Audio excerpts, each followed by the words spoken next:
Hello everyone. In this video lecture that is sponsored by the Learn Programming Facebook page as well as the YouTube channel, we're going to see how a floating point number is actually stored into computer memory. How a floating point number is stored into computer memory. So if we just take an example of a float data type in a C programming, a float data type takes 4 bytes of memory. 4 bytes of memory in computer RAM during the execution of code. So now let's see how this actually 4 bytes of representation has been done into computer memory. So let's do one thing. Let's convert this 4 byte into bits. So if we convert this 4 byte information, it will be 32 bits. Correct? Because 1 byte equal to 8 bit. So now see how this 32 bits is actually represented into computer memory for a floating point number. We'll take it with an example as well. So to represent a floating point number into computer memory, it has 3 different parts. First part is the sign bit. Sign bit. Sign bit actually carries an information which informs the computer that this number is a negative number or this number is a positive number. So sign bit is the size of sign bit is only 1 bit out of this 32. Next, every floating point number has 2 parts, exponent part and significant part. We'll see a form very shortly. For the exponent part, how much bits will be reserved? 8 bits will be reserved out of this 32. So now 8 plus 1, 9 bits are already taken care, 1 bit for sign bit, another 8 bits for exponent. So how much left? We can easily calculate 23 bits remaining. These 23 bits will be taken care for significant part.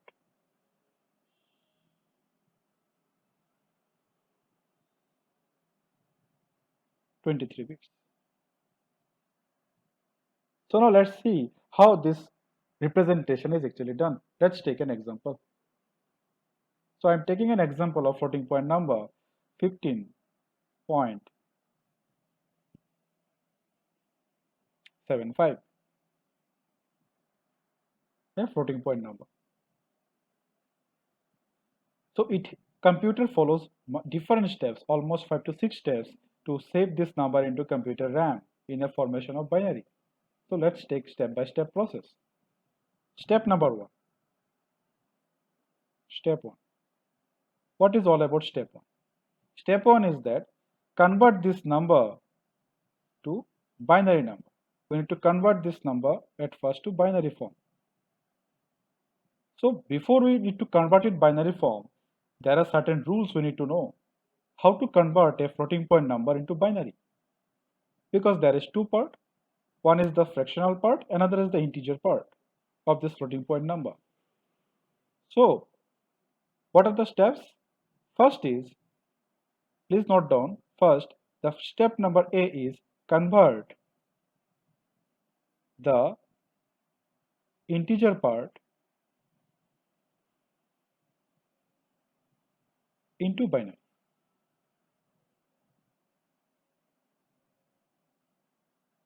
So let's convert this integer part to binary. So here I am converting. How to convert this integer part to binary? We simply divide it by 2 and save the remainder.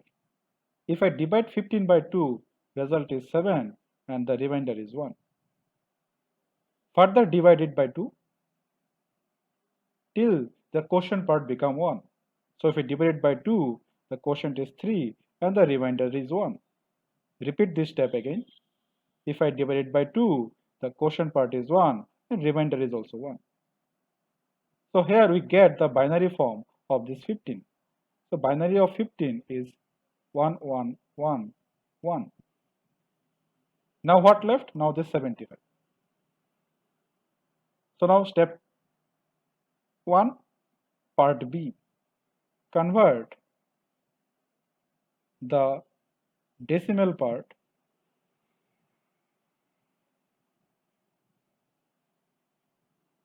into binary. How to do that? Previous part, this 1, 5 has been converted binary by dividing it by 2 till the quotient part become 1. Now this part, to convert it binary, instead of dividing, we'll multiply it by 2. And we'll repeat this process till the result become 1. So now I am doing here, look at carefully. I am multiplying it to get the result. Now save this one, okay, save this one. So put this one here, and this remaining part, the after decimal point, will be again considered for this multiplication by 2. So now what we get? We get this. So now see, the result is 1. That means number is now converted to binary. So this is what? This is the binary form of this floating point number. So in step 1, what we did, in step 1, we just simply convert it to binary.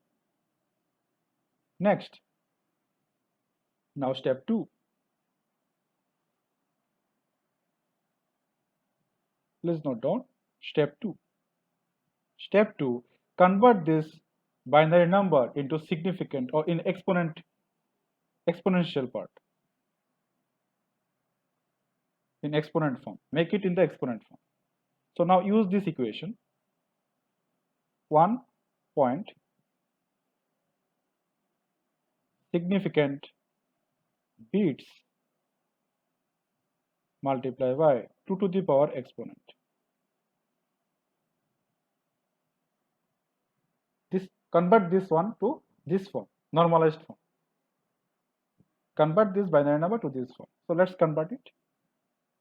1 point 1 1 1 1 and 1. So how many bits I have shifted to the right side? 3 bits I have shifted to the right part. Or in opposite way, I have shifted this decimal point to the 3 position to its left. So now the exponent will be become 2 to the power 3. This is exponent now.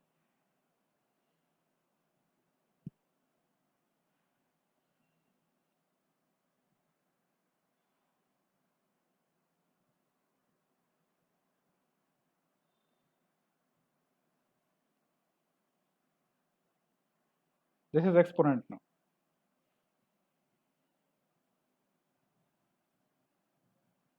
Got it? So next what we need to do in step 3.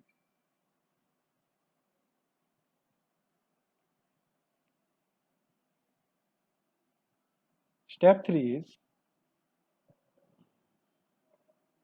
add bias with the exponent. So how to calculate bias? So to calculate bias, we'll consider this formula. 2 to the power n minus 1, then minus 1. This is the formula we'll consider to get the bias. So what is this n actually? This n is the reserved bits for exponent. Let's see how many bits are reserved for exponent. Here you can see 8 bits are reserved for exponent. So the value of n is equal to 8. So now let's calculate the bias. So it will be 2 to the power 8 minus 1 minus 1, 2 to the power 7 minus 1, so that is 128 minus 1, that is 127. So now add this bias with the exponent. What is the value of exponent? 3. So now what is the Normalist form of this exponential form of the number 130. Next, step 4. In step 4, what you need to do? Convert this number to binary. Convert this normalized form to the binary. So let us convert the normalized form to binary. So how to do? This look like an integer number. So what are we going to do? We're simply going to divide it by 2 to get the binary number. So let's perform this step here. Remainder is 0, quotient part is 65. Remainder is 1, quotient part is 32. Remainder is 0, 16. Remainder is 0, it is 8. Remainder is 0, it is 4. Remainder is 0. And at last, what we're going to do? We're just simply going to divide it by 2 to get the 1 and 0. So what is the binary number of this 130? Its binary number is 10000010. So let's place it here. 1. How many zeros? 5 zeros. Then 1 and 0. This is the binary number of 130. See how many bits we have required? 1, 2, 3, 4, 5, 6, 7, 8. So that's why for the exponent part, 8 bits are reserved. Got it? So now what we have? We have this now.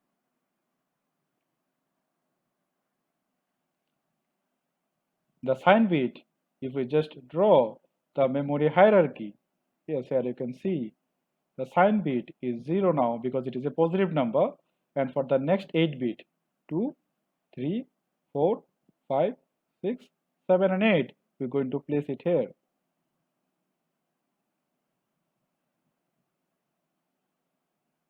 So this is sign bit, it is a positive number, that's why it is 0, and this is the exponent part.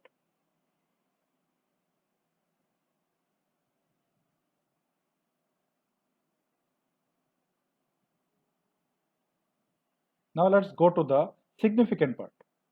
Where is the significant form? This is correct. This is our significant form part. So what we need to do? We need to place it into the remaining 23 bits. So what to do? Next step. So please remember the number. It is 1 point, then 5 ones. Okay. Now step 5.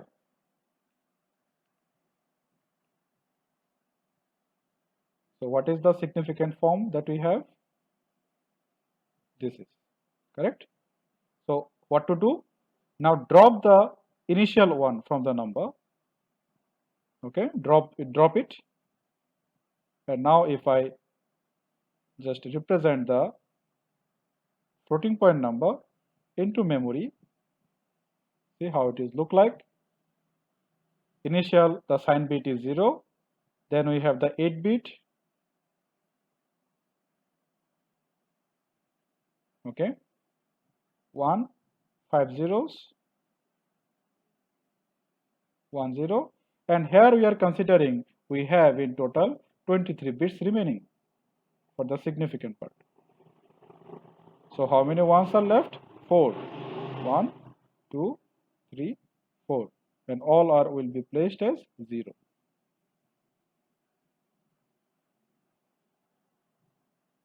So here it is the exponent part.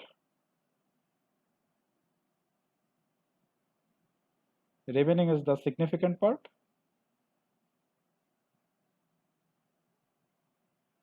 So the number of significant bits are 23. The number of exponent is 8. And this is our sign bit. Okay, this is our what? Sign bit. So we can write it sign bit. What is the size? 1.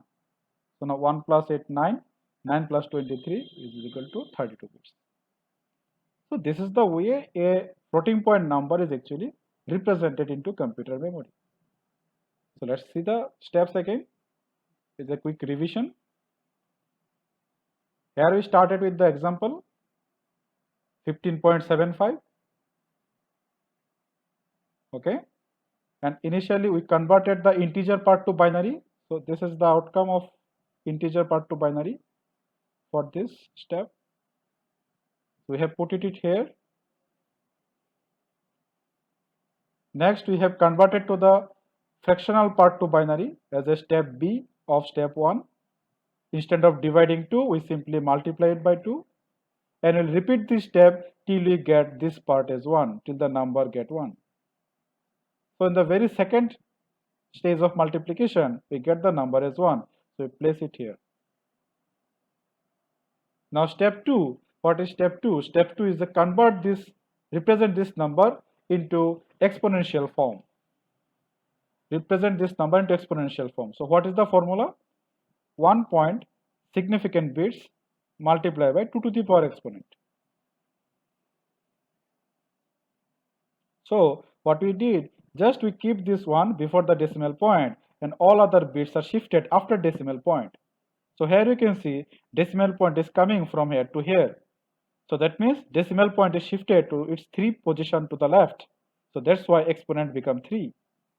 If it is shifted to 4 position, it will be 4. If it is shifted to 5 position, it will be 5. So now exponent is 3. So we get our exponential form. Next, what we did in step 3, add the bias with the exponent. Add the bias with the exponent. So this is the exponent 3. So now calculate the bias. We have taken this formula 2 to the power n minus 1, then minus 1. And what is n? N is equal to size of the exponent bits.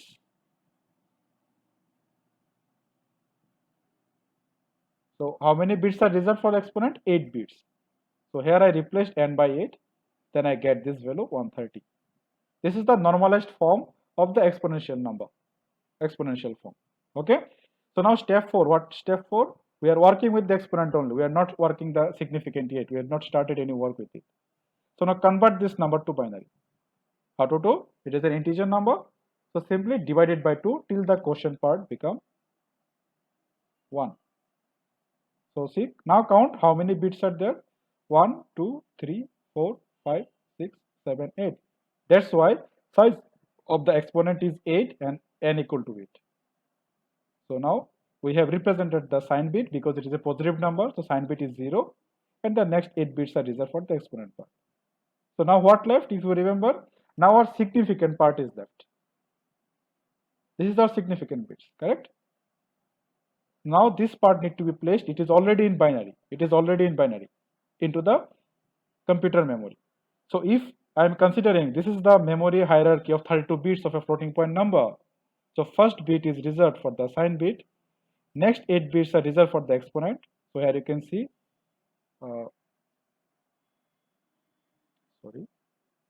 this is up to the exponent. This is up to the exponent. 8 bits, 1, 2, 3, 4, 5, 6, 7, 8. So I have just placed this exponent part into the RAM. Next what we left? We left 23 bits remain for the significant. So what is the significant value? If we just need to leave this one before decimal point and remaining 4 bits need to be placed one after another. So I place the remaining 4 bits one after another and all other remaining part will be filled with 0. So this is what? This is the binary representation in computer memory of what? Of this number 15.75. This is the way is saved into computer RAM while you're working with the floating point number. So that's why always when you're processing a floating point number into a computer program, it takes much time for a floating point numbers. I hope you understand. So you can practice some of the other numbers such as 18.25 you can practice. Let me know what is the answer in the comment part. Okay. Thank you very much for watching this video. Do not forget to subscribe the channel. Thank you very much.